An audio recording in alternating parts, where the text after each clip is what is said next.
Hello and welcome to my channel. Try This is a series where I break down interesting commanders, and today I'm going to be covering Elesh Norn, Motherof Machines.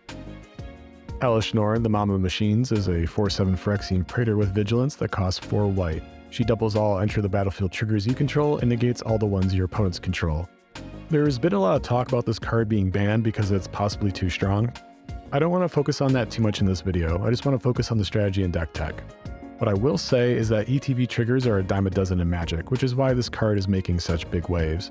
Most decks don't rely on those completely, but many do have some sort of utility like Solemn Simulacrum, which is a very popular card to ramp in colors that aren't very good at it. Turning off this capability shouldn't cripple your opponents, but it will likely affect them in some way. As for doubling your own triggers, well, that's very good. Having Panharmonicon in the command zone is a pretty powerful effect.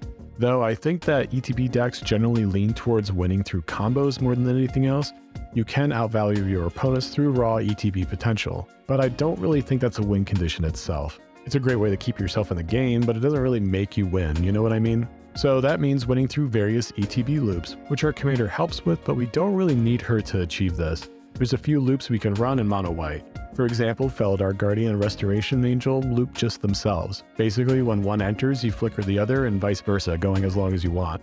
We get infinite ETB triggers this way. Since our commander doubles these ETB triggers, we can flicker additional creatures for added value. The Sad Robot to pull every basic out of our decks, Wall of Omens to draw as many cards as we want, Suture Priest to gain infinite life, Karmic Guide to reanimate everything we previously lost, outright mill our opponents with Altar of the Brood, which is probably the best card to have in this loop, for at least the amount of cards anyway.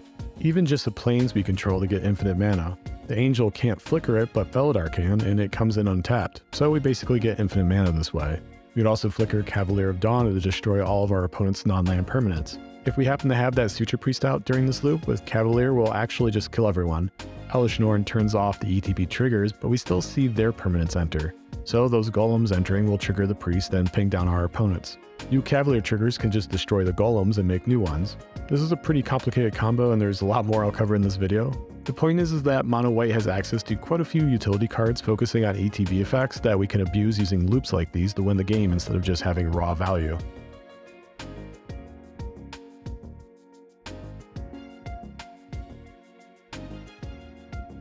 Starting off with some added utility in the usual suspects for ETB decks, Panharmonicon, Conjurer's Closet, and Teleportation Circle.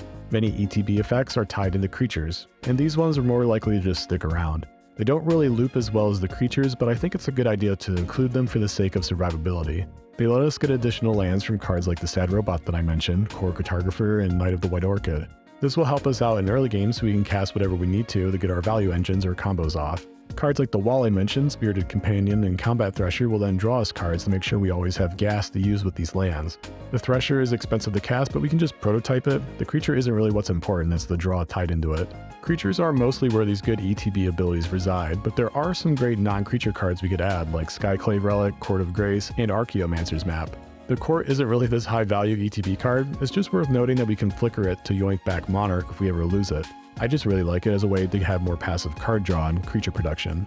We can also squeeze more value from ETB cards with things like Blade of Selves, Sword of Hearth and Home, and various instant cards like Ephemerate.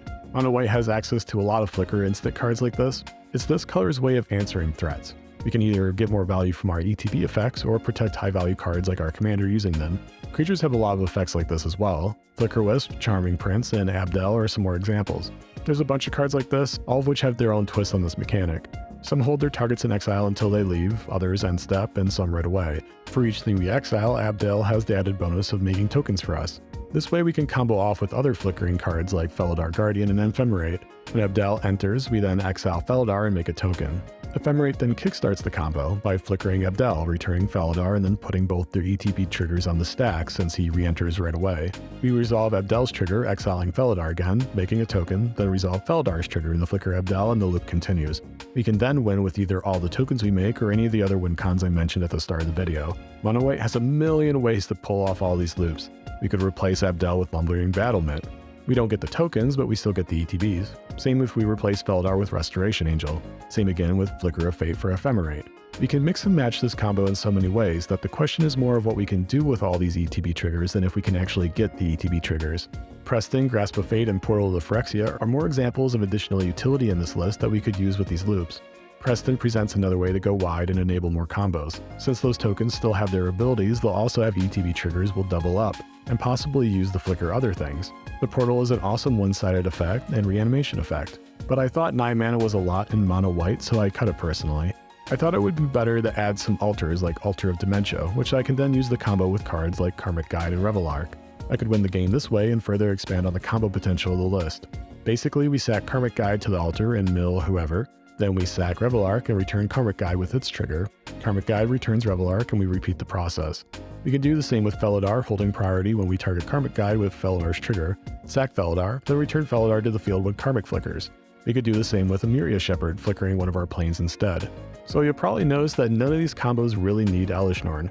We could really just use Abdal or Preston as the commander instead and save some money on the commander or even kick off the combo sooner. Whichever route you take, the overall point is that creating these loops are flexible in mono white and really makes the list consistent. It's difficult for your opponents to answer when you have so many replacements to run the same or similar combos.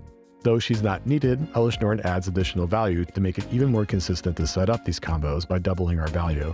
She's a cool card with badass art and a very useful suite of utility. I think she's worth checking out if you're interested in combos like these or an ETB theme. I didn't cover every card in my example list or every suggestion I have for Elesh Norn, so if you'd like to see the rest, check out the link in the description below.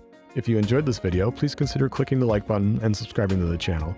Comment below on cards you think synergize well with this commander, and if you have any suggestions for commanders to build in the future. Thank you so much for watching, good luck, and have fun.